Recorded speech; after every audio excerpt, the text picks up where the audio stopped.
So yes, we got here. Sofia Zolgadria. I just want to really get down to, what you're trying to do. Because when I first, say heard of this event from a third party, right, I didn't have, say, a clear idea, because it's about sustainability. But what is the cause? What you're trying to do?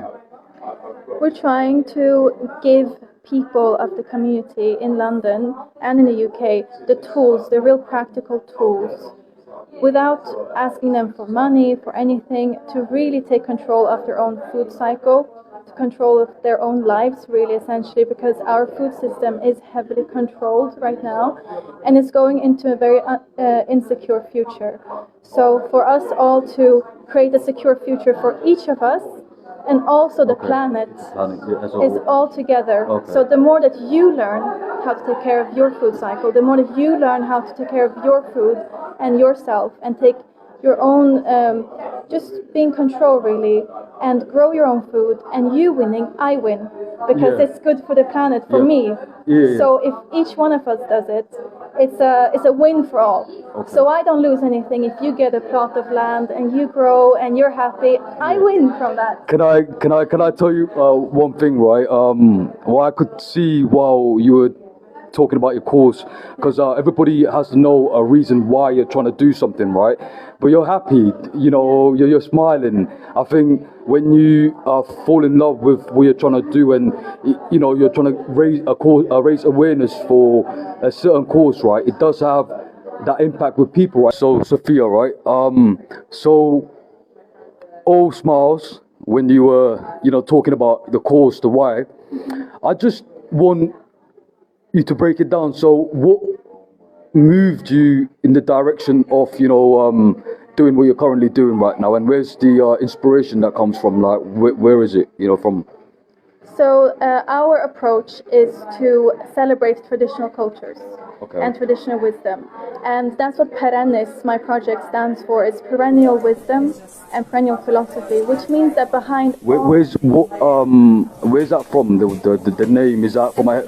it's Latin, perennis, which means perennial, and it's perennial philosophy means that behind all religions and behind all folk cultures is the same way of looking at nature, because it's traditional. It's something that's lived on for thousands of years. Our traditions, that is, it's the most sustainable way of living. It's really the essence of what it is to be human. Like how we grow food, our relation to food, that we preserve foods in the same way, despite being hundreds and thousands of miles from each other. Okay. We all do it the same way, because it's just how the earth and the relation to man is. So you're a nature person, right? Yeah, I'm a nature and tradition person. Okay. So when did this, like, say, inspiration set? Like, were you young, or were you, at a certain environment, or you was, with a friend and you talked about this, and then this grew into what you're currently doing? Where was the initial point of contact, in a thought mindset way, where you wanted to? This is the result of what you're trying to do, right? So where did it, say, grow from? Like, so. It just all my life accumulating to this point is just growing up as an immigrant in the West. Where are you from? So I grew up in Sweden, but I'm Iranian. Okay, from Iran. Okay, fair enough. Yeah, so I'm Iranian, Swedish. We're all a bit mixed up, and so we don't really have one specific way of life, especially in the urban, modern lifestyle. So it's just been a journey of finding how to live and traveling around the world looking for this. And after all of the traveling and research that I did, I found that it's in all of our cultures. It's not in a specific place. No one has the one answer. We all have the answer, but we have to peel off that layer of modern lifestyle that we have. And so I'll just tell you what we do very, very simply. Okay. Very simplistic is we teach the really simple steps, which is to be sustainable. First of all, you need to eat seasonally. Would you give me something seasonal? So, for example, now you don't eat fruit that is from the last season, which was strawberries. Yeah. You put all of those away, even if you can get them from the supermarket. They don't belong to the season. Now you eat apples. This is the time for apples and chestnuts and parsnips. pumpkins, right? So you don't eat things out of season, because when you eat things out of season, you're creating a linear and destructive food system. And this is the cause of most of our issues right now.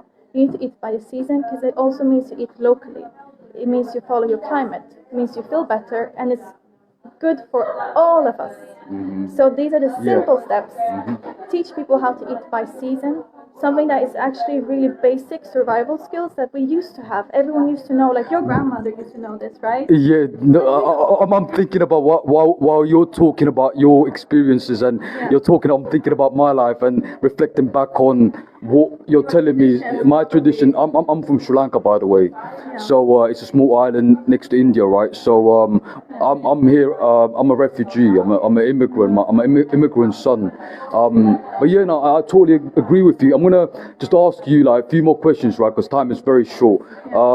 You know, what's important for me is understanding what do you think is happening with the current climate change movement and what they trying to you know, achieve with trying to portray to the world and the media that there is a real issue with climate change and real issue with there's an environmental crisis. So what would you have to say for that, you know? It's really simple. There is an issue with how we live. Really simple. And we don't need science to back us up. We don't need data. We don't need figures. I don't need that. I just need to look around at how we live, and mostly at the health of people. People are unhealthy. They are sick. A lot of people are sick. And so it just tells me there's a problem with our way of life. Okay. But there are people who don't have this problem. And these people are usually the rural societies, the traditional societies, the farming communities. They don't have this issue. It's telling us that we need to go back to the order of nature. We need to look at how our relation to nature should be. And it's not so difficult. It's not a revolution that, you know, we all need to become vegan hippies. Absolutely not. It's super. I was so, yeah, I was a hippie a while back, you know. I was young. I think everybody is in their own sense, but it's a bit of a hippie, sure. But the connotation of, you know, living in a van somewhere, not relying on anything. or being in isolation, do you mean, or Absolutely. Self-sufficiency is the best way. Okay. So to live off-grid is the goal for should be the goal for most people, because then you don't rely on outside systems. You don't need to rely on a broken economic system and government policies to dictate how you and your family will survive. Instead, it's in your hands, and you're taking care of it yourself. And you have a circular lifestyle, a circular economy, and a circular food system. All circular. So really simply, there is an issue. We can't deny it. Okay. Now we talked about climate change. Now we're gonna get back to your stuff, right? So how are you, you know, say raising awareness for your piranhas, right? Piranhas, right? How are you raising awareness? Like you're doing, you know, having meeting with, you know, people. You're talking with the community, maybe. You're doing all this work. What's your, you know, would you say your ultimate goal? Like, where are you trying to be in the next few years with this movement? Because everybody has a timeline of, you know, say what they want to achieve, and you know, where you think, what would you think about where you're, you know, wanting to be, and how you're gonna do it, you know? So one of the main things is speaking to communities. So I have focused on minority and faith-based communities because that's who I am, and that's my crowd. My most community, as in, like, you know, say the Iranian community and the public community, right? That we Muslim community. Oh, the Muslim community. Okay, fair enough. I speak at the London Central Mosque, so I have workshops there.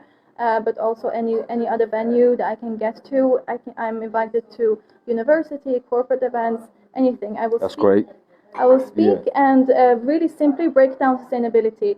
You need to eat seasonally, you need to eat locally because of this, that, and you need to reduce your waste because of this, that, and how. Okay. Very simply. And so it just breaks it down, and the goal is for no one to be left out. Because there's a movement happening. It's a movement of people leaving and becoming self-sufficient. I don't want minority communities to be left behind because they didn't have access. Okay, so you are a revolutionary then, of some sort, you know, you could say. My ideal revolution is that we all move to a farm and live together, and people don't need to bother about politics so much and what happens around the world. Yeah, everywhere is politics, you know. Close the circle of your circle should be first who you are and your family, and then the village and out and out and out. It's too much for us, and it's confusing everyone, and we're not feeling good. And also, do you think why there's a big chance of, say, increase in mental health and, what's going on with, say, a sick person, right? Yeah. Do you think that's an influence of how we're currently choosing to live, then, say, to live in a very organic, native spirituality, traditional sense? Yeah. What's your take No, on that's that? the point, is that we are disconnected from our traditions. We're disconnected from who we are and to the familiar structure of Okay. life, of community, right? So a lot of us live alone and we spend a lot of time in front of the screen. It's bad for our mental health, and we're disconnected. And it's a in our traditional medicine, it's a cold energy. Okay. We're getting cold energy from not working with our hands, from not being, touching things that are natural. So we get cold, and a lot of mental health issues in our. So the medicine is called Unani Tib, and in this medicine we see these health issues holistically as coming from coldness. So we have a lot of coldness in our society, and for us to get more warmth back to us, to the world, to the soil, to the families, we need to look to our traditions again, connect Look with each deep other within. spiritually, Yeah. morally, Yes. ethically. Yeah, I agree with you on that. So one more thing. Obviously you're doing a workshop today. So do you want to tell the folks that's watching what you're up to today, and the people, the community, the multi-diverse people from different ethnicities. It's really is a great touch, because it feels like I'm in a mosque. Yeah. It's great. So can you say about say what's going on today? Yeah, so today we're going through 3 workshops covering the basics I told you about. So first of all, we did urban composting at home. Yeah. Second workshop is how to preserve food, so things that your grandmother used to do and your mother, but we don't. Yeah. Our Yeah. generation is lost on us. So to do these things, you take control of your own food cycle, and you become more in touch with yourself. Yeah. And you get So, a lot of mental, physical, everything. So benefits. I'm gonna take some videos of what's going on, right? But what's going on at the table there? People are eating and trying different products that I brought from a farm, a permaculture farm, and that I foraged over the week. So they get to taste everything that's in season. Literally, you can go to any forest now here in London. You can find these things, and you can cook them, you can preserve them, and that's what everyone's trying. So what's on the menu? So on the menu we have a nettle-based soup. So wild nettle. We have rose hips. So wait, you can drink nettle. Yeah, you can make soup out of nettle. It's like spinach. Wouldn't it? What the nettle plant that stings you? Yeah, it's a super nutritious. So once you cook it, that's all gone, right? That's all removed. Okay. Fair enough. So you have it in soup that we're serving, and that's following an ancient recipe. And you have bread, and you have real organic dairy products that we got from a farm that's sponsoring us, and that's cream, and it's non-homogenized milk and butter, and all kinds of things. So I have to go. That's all right. Sophia from it's just great speaking to you. I'm gonna be honest though, so the folks out there who's watching this is what it is like. I just think movements such as this is very sustainable and environmentally friendly. It's just a great I think it's just something great. What you're doing is great. I think we need more people like you. With the Extinction Rebellion law, protests and movements and climate change and stuff. But coming out here just opens my eye to how people could actually survive with the living crisis that's going on right now if they forage the forest, right? So thank you, Sophia, and I wish you all the best, because I think it's a great idea, and hope you do everything and things works well. Cool. Thank you.